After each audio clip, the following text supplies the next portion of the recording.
Hi everybody, good evening. It's Caroline from newhorizoncoaching.com.au, career coach and job search strategist. And overnight I received an email from John, and John wrote me the following email. He said, "Thanks Caroline, thanks for providing a platform to ask questions.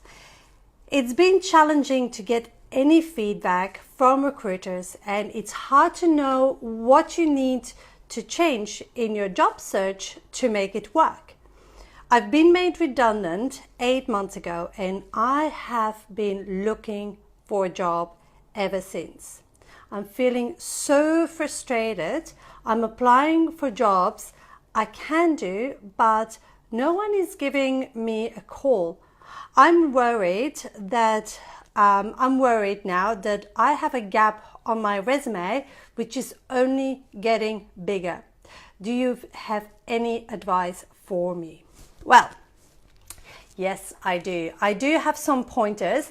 And first of all, I would encourage you to send me your resume, because I would love to have a look to get a better understanding of what it is that's holding you back.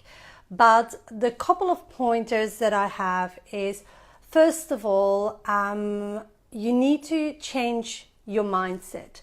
And when you're actively looking for a job, this is the most important tip that I can give and strategy I can give. Because being unemployed or being actively looking for a job and having a gap on your resume, having a gap is just a part of life, of your career.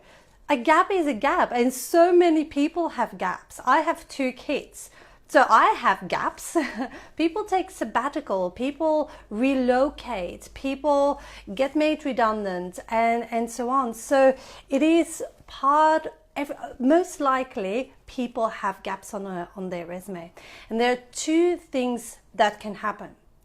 Or a company can screen you out straight away, and there are companies that do so.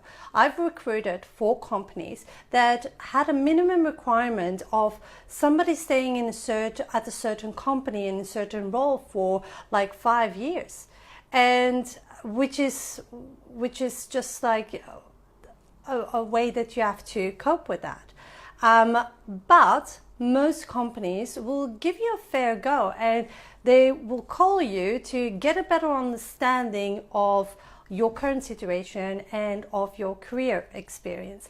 Now, it's very important what you do next, because once you receive that call, you need to actually give the confidence to them that you actually are not desperate. A lot of people that I call and say like, "Oh, can you tell me a little bit about your current situation?" They're actively looking. They say like, "I want a job," and and that is not what you need to do. It's like, "I will do anything. Like, just give me a fair go." No, that is not how you actually attract people to your job. You attract people by saying like, "Look,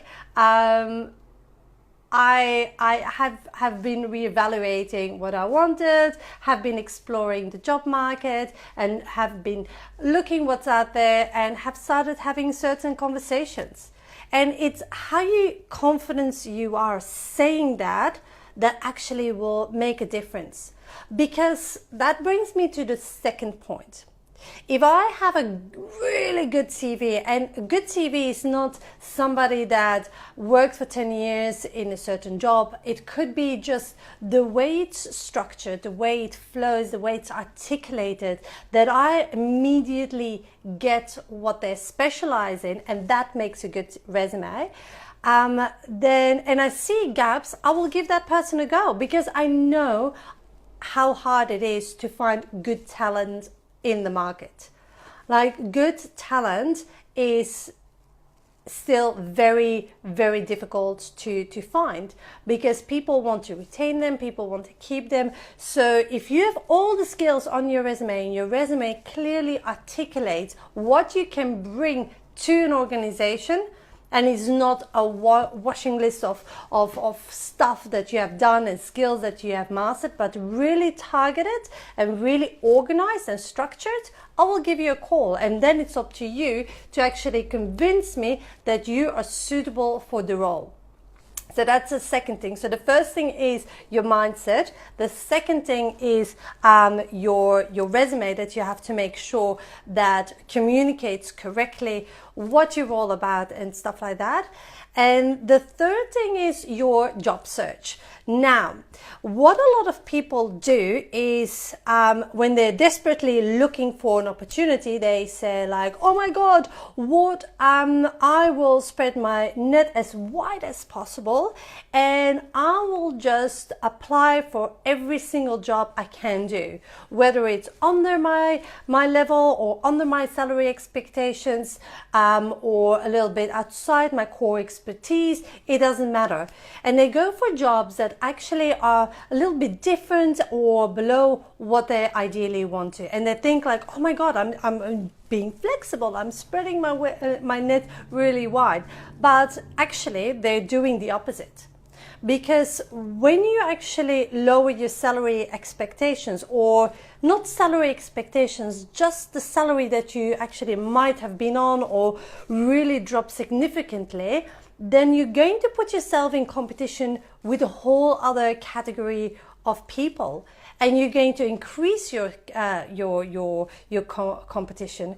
And that will do you disjustice, because hiring managers, they will say like, oh, why isn't he going to jump ship the first occasion that he has, or he or she has?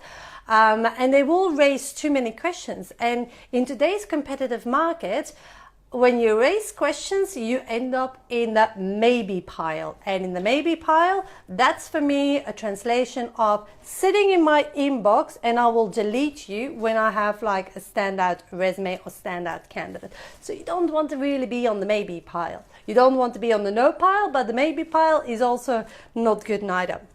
So anyway, you have to really look at the jobs that are very suited to you, in terms of, even if you go for transferable skills, you have to make sure it's crystal clear, and people who read your resume don't have to assume things.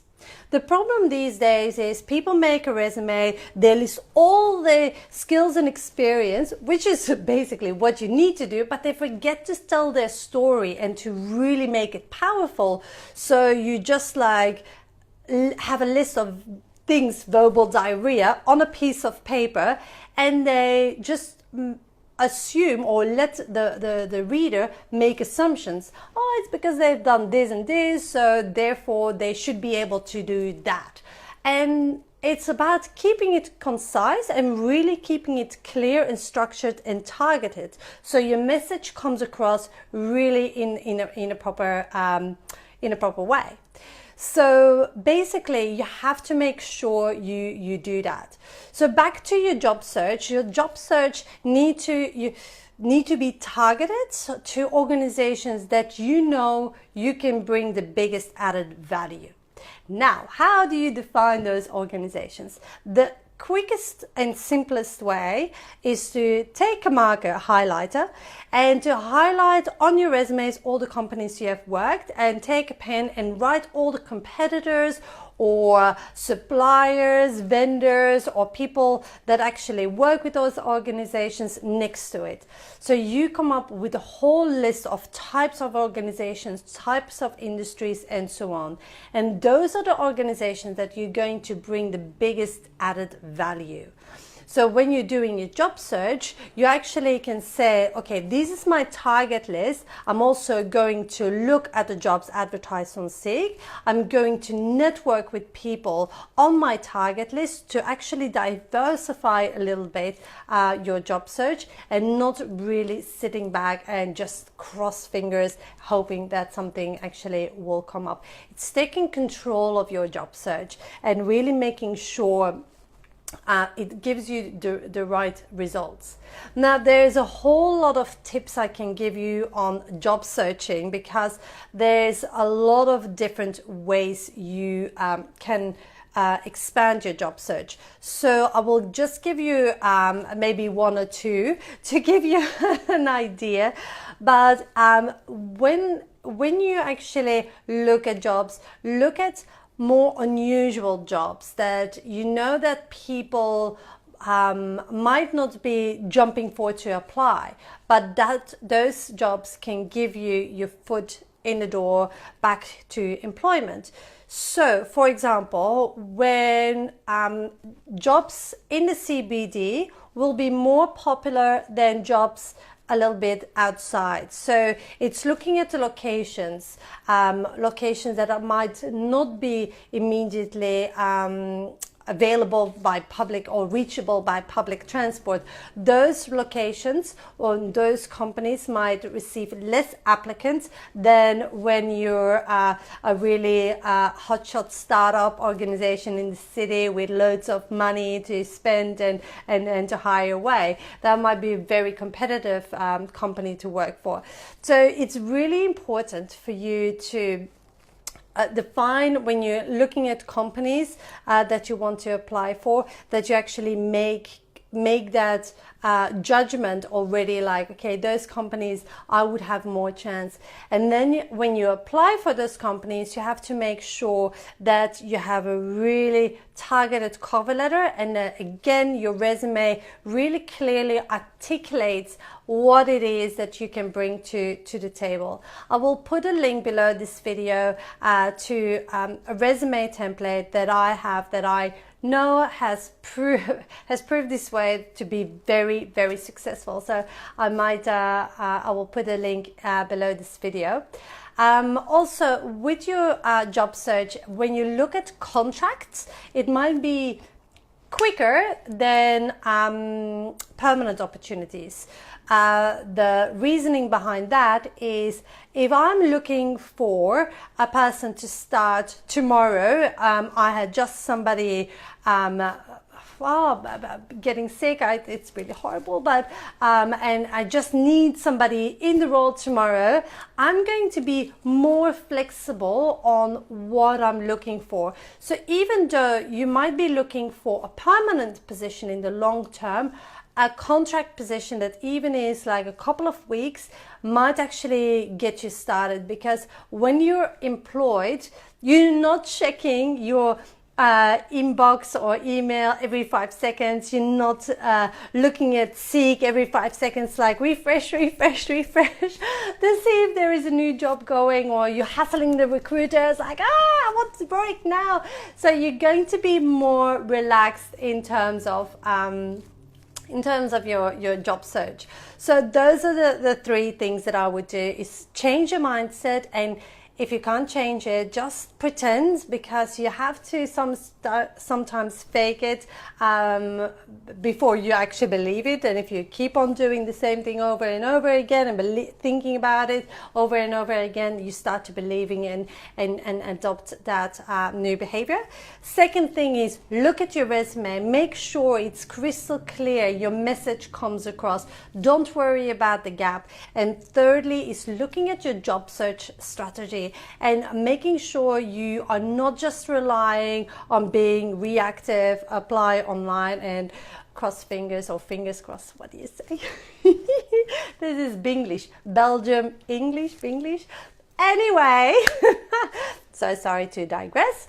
So your job search, make sure you actually are being proactive and being more in control of your job search and your direction of what you're doing. So I hope this helped you and gave you an idea. Thank you so much for your questions.